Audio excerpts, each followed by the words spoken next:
So I recently picked up an Xbox 360 and I thought, why not take a trip back to 2010, but not with a time machine, with the Xbox Kinect. Was it really as big a failure as critics and gamers say it was? Well, today I have 3 games that I'm going to be trying out and rating, so let's see if it was. The first game is what I consider to be the Xbox Kinect game. Of course, that is Kinect Adventures. Now, if you had a Kinect all those years ago, you've probably played this. It's all about jumping, ducking, and moving your arms around like a maniac, so let's see how it holds up a whole 15 years later. But I think this is the most exercise I've had in years. No, but honestly, this was way more intense than I remembered. I'm literally just jumping over nothing and running around my room. After about an hour of that, my body gets pretty damn tired. Okay, so I've played throughout all the 3 mode activities, and there's 20,000 leaks, River Rush, Rally Ball, Reflex Ridge, and Space Pop. Some of these I like, some not so much, like this bubble one, which my room is just not big enough for. But I think by far, my favourite one is this one, where you have to keep hitting the balls at the targets. I must say, I much prefer going into free mode with a normal adventure mode, but I guess it does a pretty good job at making you feel like a hero. That is until you get splashed in the face of water. Remember, it's just a game from 2010,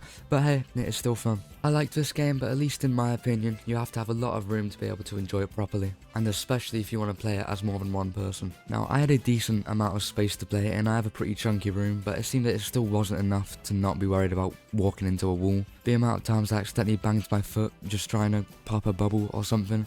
You know, taking all that into account, I'd probably rate this game a solid 7 out of 10 in terms of Kinect games. Next up, of course, is the infamous Kinect Sports. You can do anything from football, to volleyball, to boxing, and even if you want to, you can participate in the Olympics. Now, to be honest, I'm not very good at sports in real life, but I can throw a pretty mean virtual javelin. This game was much more active than Kinect Adventures, so if you want a good middle-aged workout, then look no further than an Xbox Kinect. Okay, let's play one of the sports that this game has to offer. The football passing is not going as well as I would have expected it to. It's like Kinect can't decide whether I'm throwing a pass or having a seizure. It's quite annoying. As you can see, I scored an amazing 2 goals here in this game, and of course I've got to celebrate with a notorious dab. Okay, so I'm kind of embarrassed that a game of like 3-minute virtual football has been worn out more than I thought it would, but I guess this is good practice for my future football career. But in case I don't want to pursue my very likely football career, I can always try out boxing. So here I am, throwing punches in my bedroom right next to a TV, my wall and a setup. I mean, what could go wrong?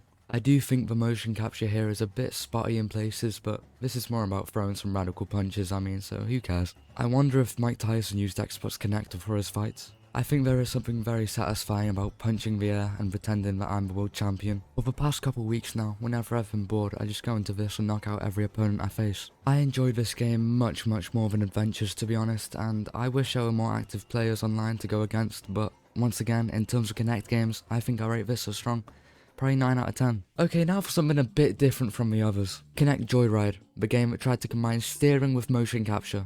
Let's see if it compares to the other 2 on the list. Right, so immediately, I feel like it is not easy to control whatsoever.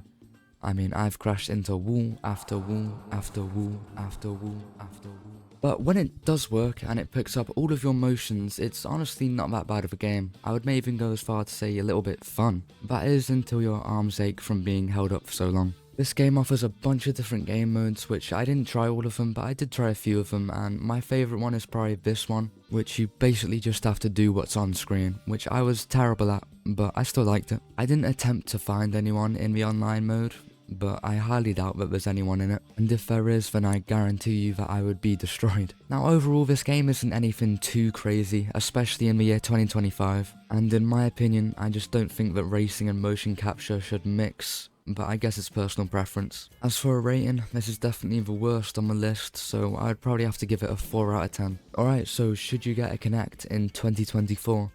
Honestly, probably not, but if you're feeling nostalgic and already own an Xbox 360, then I think why not? Let's be real, who doesn't want to see themselves floss in a game? No, but I enjoyed it, and I say if you can, give it a go, with friends or family, or even by yourself. Anyway, thank you for watching. Let me know if you've ever played Kinect, and if you think it's still worth it, and I'll catch you in the next one.